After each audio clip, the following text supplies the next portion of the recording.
right, Curly. Enough's enough. You can't eat the Venetian blinds. I just had them installed on Wednesday.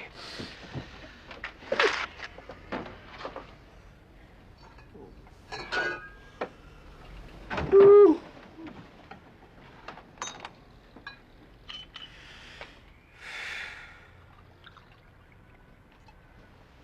Down the hatch.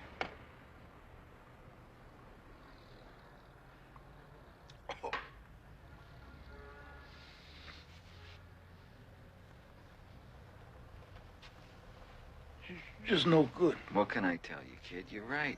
When you're right, you're right. You're right. I'll pay the rest next week. You only put 16 tons of skipjack down in San Benedict. And they don't pay you the same for skipjack as they do albacore. Forget it, will you, Curly? I only brought it up to illustrate a point. I don't want your last dime. What kind of a guy do you think I am? Thank you, Mr. Giddens. Call me Jake. Careful driving home, Curl, huh? Mrs. Mulray's waiting for you with Mr. Walsh and Mr. Duffy. Mrs. Mulray, may I present Mr. Giddens? Mrs. Mulray, how do you do? Mr. Giddens. Now, what seems to be the problem? My husband, I believe, is seeing another woman. No. Really? I'm afraid so. I am sorry. Mr. Giddens, please, do you think we could discuss this alone? I'm afraid not, Mrs. Mulray. These are my operatives, and at some point they're going to have to assist me. I can't do everything myself. Of course not. Now,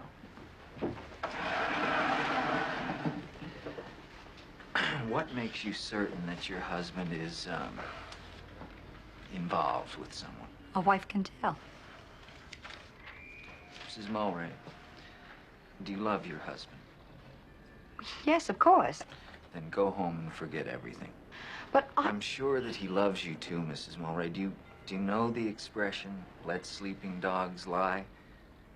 You're better off not knowing. I have to know.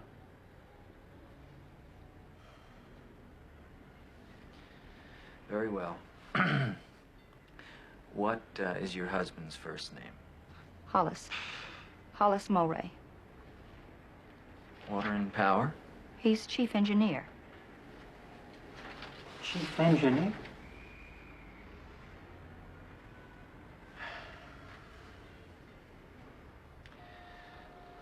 Mrs. Mulray, this type of investigation can be hard on your pocketbook. It takes time. Money doesn't matter to me, Mr. Giddens. Okay, we'll see what we can do. Gentlemen, today you can walk out that door, turn right, hop a streetcar, and within 25 minutes end up smack in the Pacific Ocean.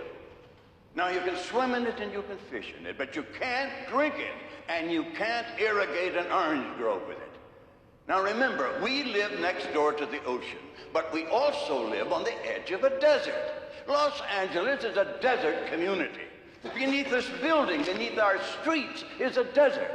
And without water, the dust will rise up and cover us as though we never existed. Now, the Alto Vallejo can save us from this.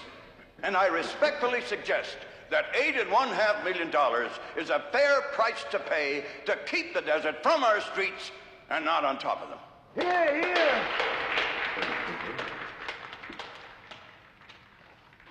Mayor Bagley, here from all the departments again.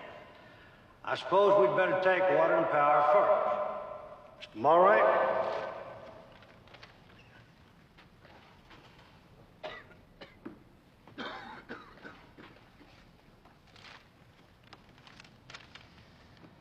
In case you've forgotten, gentlemen, over 500 lives were lost when the Vanderlip Dam gave way. Core samples have shown that beneath this bedrock is shale similar to the permeable shale in the Vanderlip disaster.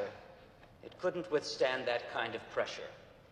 And now you propose yet another dirt bank terminus dam with slopes of 2.5 to 1, 112 feet high, and a 12,000-acre water surface.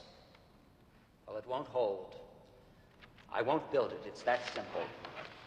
I'm not going to make The same mistake twice. Thank you, gentlemen.